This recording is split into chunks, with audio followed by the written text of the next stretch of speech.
Well, we're back again today, and I decided to do something a little bit different. Something that I do professionally that I just never bring up much on this channel, except for usually how to fail at.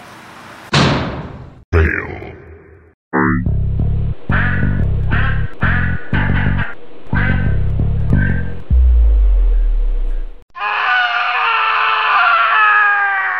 Today we're going to do something a little different that some people have requested in the past.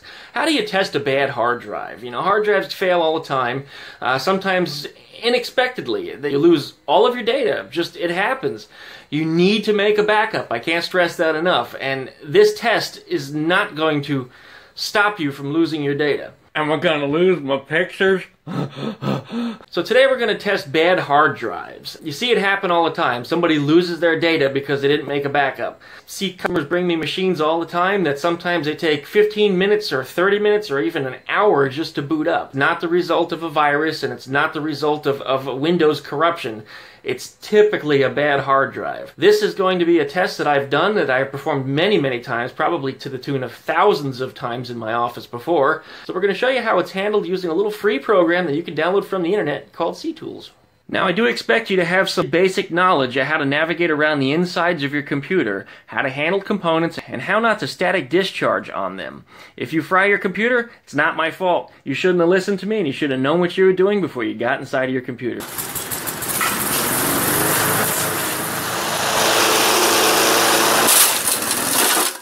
But common sense would dictate that it's a good idea to unplug your machine from power before you open it up.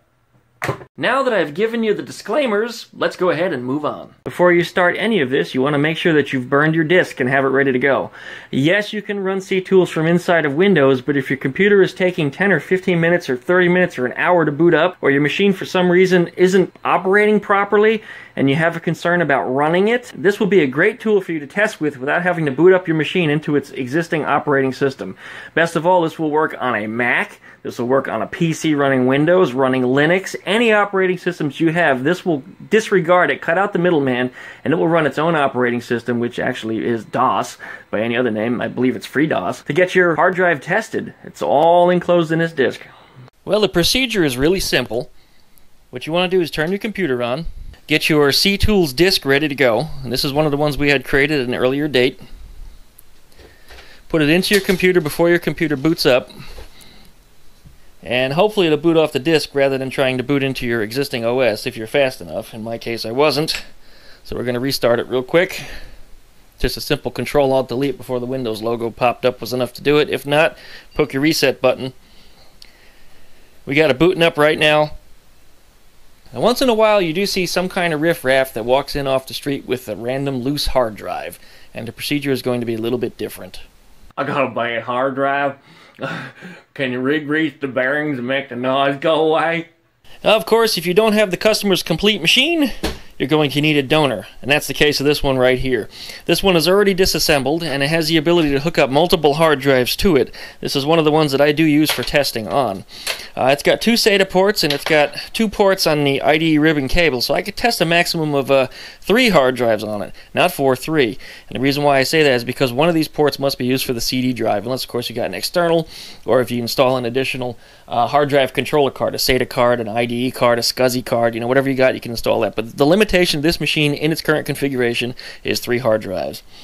You do want to make sure that you do touch the case first, a static discharge. I do expect you to know that before you start servicing the inside of your computer. Make sure your jumper is set to master with no slave in this case for this Samsung drive. You get this sucker plugged right in. SATA, most of the time on SATA you don't have to set any jumpers, it's just a plug and play configuration right here.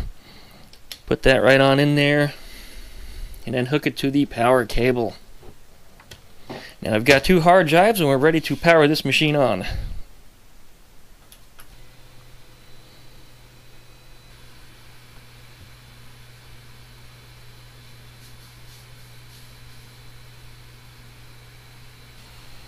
Accept the license, and within seconds you should see the list of hard drives show up.